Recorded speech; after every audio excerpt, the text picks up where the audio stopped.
Welcome back, everybody, and Happy New Year. I wanted to sit down today and to do something very simple and quiet. At this time of year, a lot of people are really getting heavy into the planning of the new year. There's a lot of excitement around resolutions and creating big, lofty goals and beginning to envision and plan out what your new year is going to look like. And while I do see a lot of benefit in doing that, and I enjoy doing those things myself, before I get to that stage, I think there's something that a lot of people often overlook or they miss. And that is really taking the time to reflect back on your previous year and to intentionally think about things that you don't want to be carrying forward with you as you move into the new year. So I like to have a simple, intentional year-end ritual that I like to do to help me symbolize what I don't want to be carrying forward so that I can free up and make space for the things that I do want to call into my life in the new year. So that's what I wanted to walk you through in today's video. It's going to be a very, hopefully, gentle, relaxing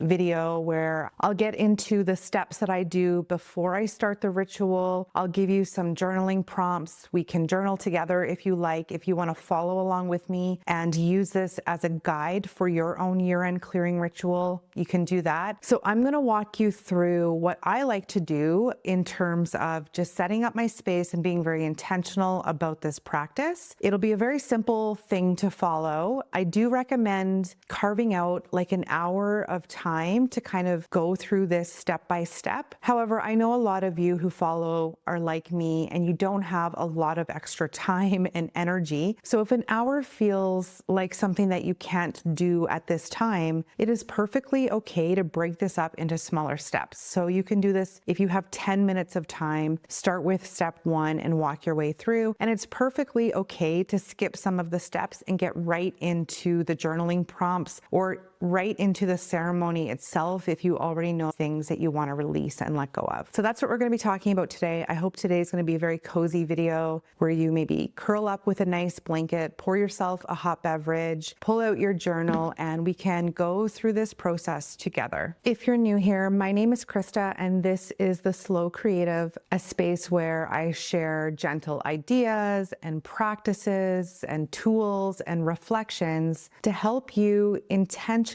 create a fulfilling and creative life, slowly and sustainably, especially for those of us in our 40s, 50s, 60s, and beyond. Again, if you're new, thank you so much for being here and welcome.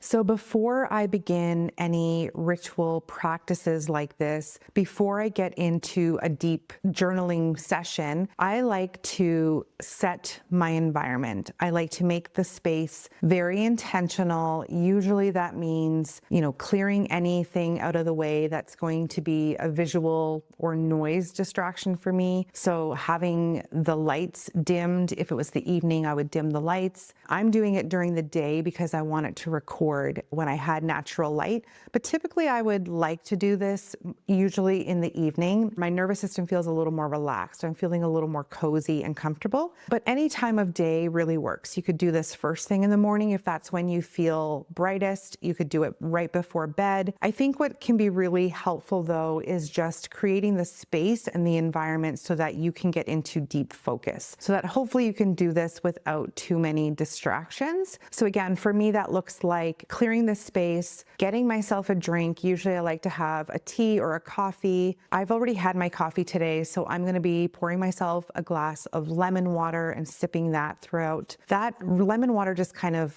revitalizes me. When I drink lemon water, I feel refreshed. So I feel like this could be a good thing, especially for helping me get clarity with ideas. The other thing that I like to do, if I wasn't recording, I'd probably have some quiet ambient background music playing. And sometimes I would put on my headphones because that helps, for me, it just helps take out the extra little noises that are around the house, and I get into a deeper flow state and focus state when I have headphones on. So the other thing that I like to do is light a candle maybe diffuse some essential oils, something that can either help me feel calm or clarity or focused. And something else that can be really helpful is if you have, crystals around the house, like maybe a citrine crystal or maybe even an amethyst, something that you can connect to, help center yourself, ground yourself with what it is that you want to be calling into your life and the things that you're going to be reflecting on. So again, these are just ideas, inspiration to help you set the mood and the tone. Of course, you don't have to do any of these things. The important piece here is that you do the practice itself, the journaling, reflecting on the questions, and doing the letting go ritual that I will be sharing with you later in this video. Those are the important steps. If you have time and the capacity, then of course I always recommend just making the environment ready for you to enhance your experience. But I don't want you to overthink it or get too perfectionistic about it. Really, even if you have 10 minutes, just reflecting on the questions would be a great place to start for now. Okay, so now I have my environment set up. I have my journal, and I definitely recommend having something that you enjoy writing in. I think this is one of the keys to having, a journaling practice that you can come back to over and over again, because if it's not enjoyable, we're not going to do it. I have my favorite pen. I'm using a fountain pen. It's not necessarily my favorite, but I do like to write with a fountain pen. I find it glides a lot easier. And maybe one day I will do a video about the journaling kind of process I have when I journal and what it looks like and some of the tools and things that I use. But I have my candle ready to go. And what I like to do before I do this process is I like to warm up a little bit before I start to think about the things that I want to let go of. So before I get into it, I will ask myself some reflective questions for the year. So some questions for me to help me warm up with this process is I'm just looking back on my year and I'm asking myself questions. What do I feel really proud of? What do I not feel proud of? What do I wish would have gone differently? What feels really good? What doesn't feel good? What feels left unsaid or unfinished? These are just some questions to help inspire you and jog your memory so that you can just kind of stream of consciousness style, free flow in your journaling pages to get some ideas in terms of things that you may want to be releasing into the new year. So there's really no right or wrong way to do this. So the key is really you don't want to overanalyze it. You really just want to start writing on the page and see what comes up for you. So I'm going to just start journaling. If you have your journal and you want to journal alongside me, you want to pause the video and kind of follow along with the steps, that could be a really fun idea. Or if you just want to save this video and come back to it later, or pause it and do the steps in smaller increments of 5 or 10 minutes to kind of work around a busy schedule, then that's perfectly okay too.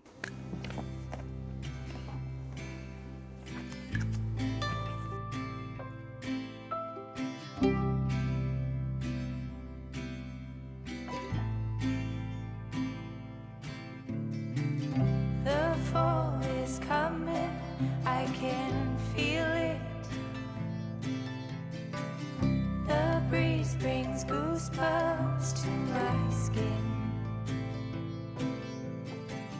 Tonight the whiskey feels stronger. Gasoline on hidden desires.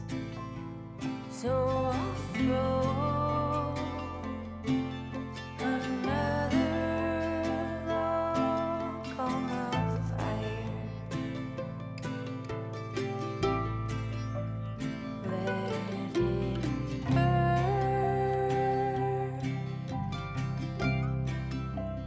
Let it burn.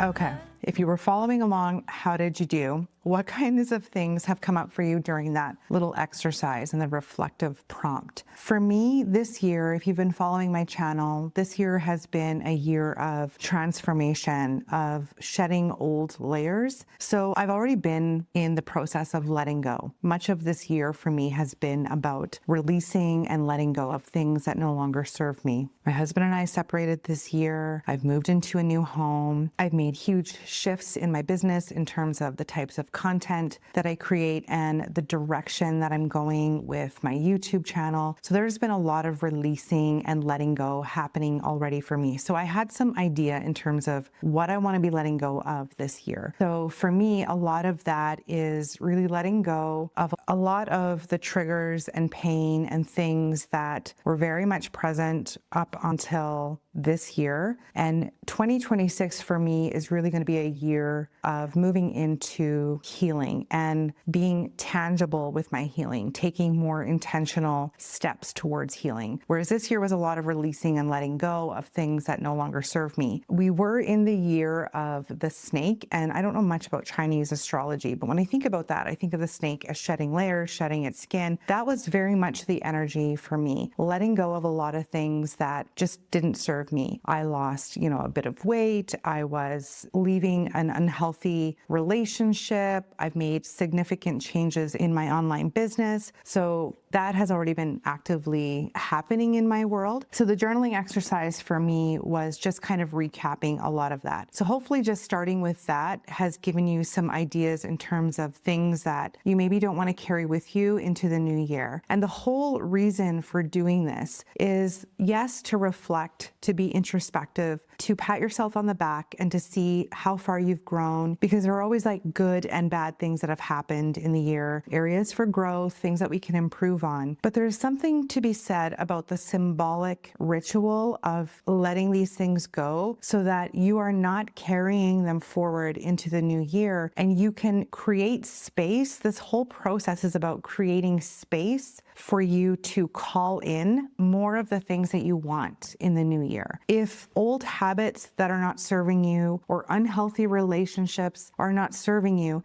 it doesn't free up space for you to call in a healthy relationship. If you have old habits that are keeping you stuck and stagnant and living a life that you don't want to be living or in a way that you don't want to be living, if you carry them with you into the new year, these habits are going to keep you stuck in that same place. So this whole ritual is just to symbolize the things that we want to let go of, to make it very intentional and to really help you slow down and think about some of the things that you don't want to be carrying forward, because the new year is coming regardless of whether you do this or not. And if you don't take the time to really think about what you don't want to be holding on to or carrying with you, then there's a good chance that you're going to just be continuing on with the same habits, the same actions, the same beliefs, the same thought processes, all of the same things. And you're just not going to have the space for the things that you truly want.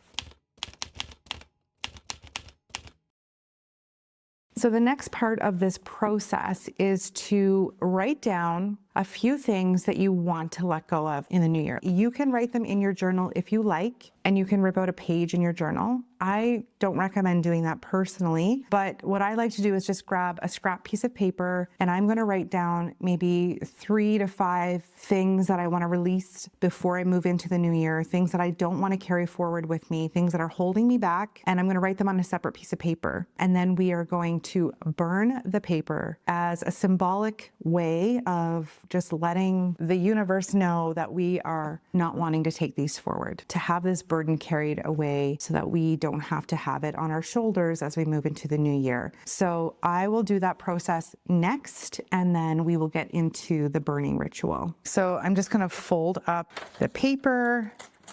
So I have individual sheets. You could do this as one big sheet. That's up to you. I like to do it individually and have all of the different things that I know that I don't want to be carrying with me. Some examples, like I said, could be a relationship that is toxic. It could be a belief system. Maybe you think you can't earn money from your creative gifts and your talent, and you've been telling yourself you're too old or you don't have the right equipment, or or it's not the right time or whatever the situation is. There could just be things that you keep telling yourself that are keeping you in a place that you don't want to be. So any of these things, maybe it's habits, maybe you have some habits that you know are keeping you stuck and held back. So these are the kinds of things that we're going to be writing on our pieces of paper. If you have one thing or 10 things, there is no right or wrong way. It doesn't matter. The key is really to just come up with some things that you know that you would like to let go of.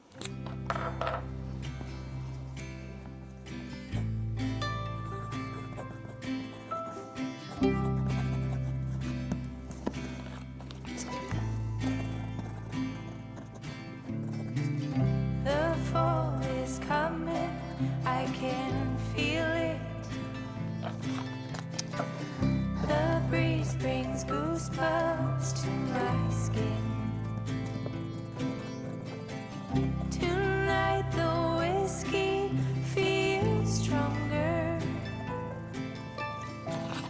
Gasoline on hidden desires. So I'll throw another log on the fire. Let it burn. Let it burn. Okay, so I have written all of my grievances, things that I don't want to carry with me into the new year on some sheets of paper. And what can be really helpful is to use this as inspiration for things that you will want to make space for in the new year. So if you need to write these down somewhere to keep them so you remember what they were, then put them in your journal. Or maybe you'd want to reflect back on what you wrote down in 6 months' time or at the end of the year when you're reflecting again next year, to see what were some of the things that you were letting go of, and just to kind of check in with yourself and to see how you're doing on those things. Are you still honoring the things that you said you didn't want to carry forward? Or like, what actions are you taking and what are you doing instead, so that you can call in more of the things that you want, not the things that you don't want. This is your don't want list. This is the list that we're going to be burning. So if you're kind of stuck, some of the things that you might be not wanting to carry forward could be the pressure to always be productive. It could be perfectionistic tendencies that you have that are stopping you from starting the thing that you want to do because you have need for everything to be perfect. It could be unhealthy relationship dynamics. It could be unrealistic expectations that you're holding of yourself that are just way too high, that is making it hard for you to get started on the thing that you want to be doing. It could just be an old version of yourself that doesn't really fit anymore, and you want to make space for just something different. It could be fears around starting something new. It could be frustrations and anger that you're holding on to that is eating away at your energy and your mental health. Or it could be something that didn't unfold the way that you had hoped it would, and you've been holding on to that for too long. It doesn't matter if it's one thing or 10 things, just let it spill out of your heart. Don't judge it, just go with it, and just trust that this is what you need at this time in your life. Okay, so here we are in my kitchen, and I had initially planned to do this outside. However, it's a little windy today and I didn't want the paper to be blowing around. So I thought I would do it in my kitchen. A couple of things that I recommend is maybe having a nice big bowl that the paper isn't going to fly out of, that you can leave it in. Having maybe some water nearby in case something happens, you can easily put the fire out. Doing it somewhere where it's well ventilated. If you have a hood fan in your kitchen, that's going to be really helpful. And just making sure that you're not somewhere where the smoke alarms are going off. If you are in an environment or a condo or something where this is not an option, then the other thing that you can do is you can fill a bowl with water and you can simply just place the paper with the ink into the bowl, submerge it, and watch the ink fade away. That's another symbolic way to do this ritual. I do have a video that I did last year on ways of letting go, and I give you maybe 4 or 5 different symbolic ways to do this type of ritual. If you do not want to burn your paper, there are other ways to do this that are really fun. So I'll link it in the description below and you can see alternative ways of doing this. So another thing before I get into it is when I was setting up to get ready to do this, there were a couple of things that I thought, I don't know if that's really what I'm thinking, and I was able to articulate them a little better. So I made some tweaks to the paper. Go ahead and do that. Or if you feel like there was something else that came up that was more relevant or more resonant for you, go ahead and add them. You can do this however you like. The important thing is that you're doing it and you're going through the steps. Okay, so just to show you here, I'm gonna simply take the paper and I'm gonna just light a corner and I'm gonna just let this burn. As you're going through this, you can reflect on what it is that you are burning just to make it even a little more intentional and to go a little deeper with it. Or you don't have to, you can just simply enjoy watching that just kind of burn away, watching the smoke dissipate into the air. This one didn't fully burn and that's perfectly okay. I can pick that up later and I can reburn it or I can just leave it. It's the energy and the intention that we put into it. If you want, you can say a prayer as you're doing this. You can wish the old part of yourself, that part of you that you're letting go of and releasing, you can, wish it well and just thank it because it served a purpose for a point in your life, whether it kept you safe or whether it helped you during a time that was really difficult, but it's no longer needed anymore. So you can bless it and then you can let it go. So I'm just going to go through this process for all of them and you can watch me do that. The fall is coming, I can feel it. The breeze brings goosebumps to my skin. Tonight the whiskey feels stronger. Gasoline on hidden desires. So I'll throw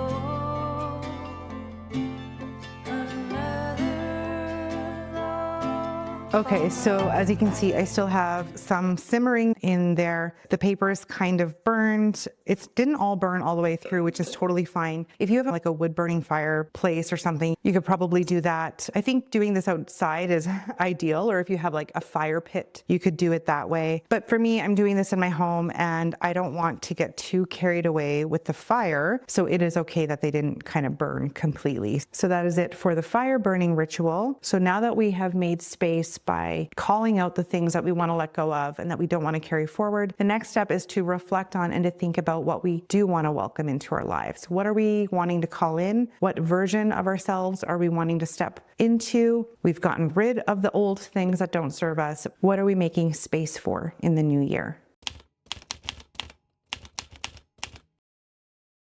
Okay, so what I like to do is, again, open my journal, and sometimes I will get a little fancy and I will decorate the pages. This is not something that you need to do. This is obviously if you want to do, but this can just add a little bit of fun and intentionality to the process. So I will just find a fresh page in my journal and I will use the things that I wrote down for the releasing and the letting go ceremony, that the things that we burned, as inspiration for things that I would like to call into the new year. So some of the things that you might be wanting to make space for could be things like more joy, more presence and connection with your family or your loved ones. It could be a job that fulfills you, or it could be, turning your creative gifts and ideas and talents into a business that earns a comfortable, sustainable income.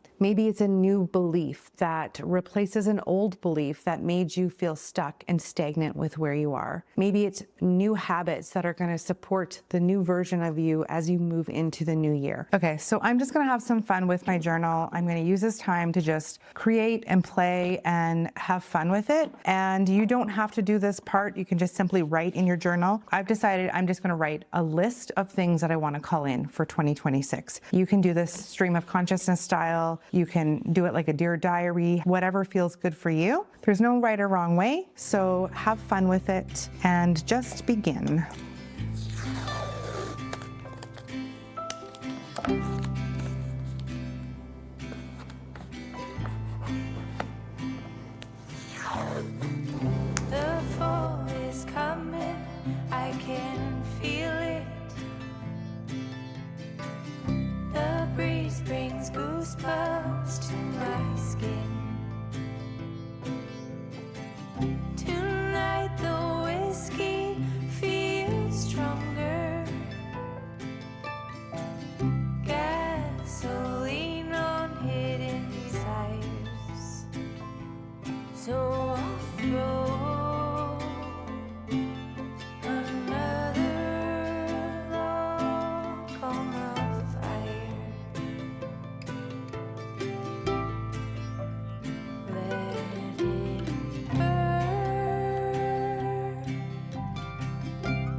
So I've had a chance to go through, I've called it the 2026 calling in list. I've listed 10 things on here that I want to make space for, that I want to call into my life in the new year. And for you, it could be anything. It could be a creative hobby that you're wanting to call in. It could be more joy, more fulfillment, be greater ease in your relationships or with family and friends, more time for connection. It could be healthier habits, a new way of doing things, new belief systems that are going to be more supportive and helping you get in more of the direction that you want to be going for your life. It could be exploring a new career or a new calling that you've been hearing the quiet whispers of. It could be something as simple as wanting a supportive and sustainable pace for your life, wanting things to feel a little easier, wanting you to have a little more space to breathe. Whatever it is, I like to make this space feel a little more lighter and creative, which is why I've used stickers and washi tape to decorate the page and make it just feel a little more light and fun. But it's not necessary. It's not something that you need to do. You have the tools on hand. It is just kind of a fun way to express yourself and your ideas creatively on the page. So that was the gentle reset that I like to do to help me transition from one year into the next. I think this is a very helpful process before you get into your goal setting and your planning for the year. It's to just take some time to reflect on all of the things you don't want to be carrying forward. So there is no right or wrong way to do this. The important thing is that you do it, that you take the time to reflect on what it is you don't want and what you do want as you move forward before you get into your goal setting and all of your planning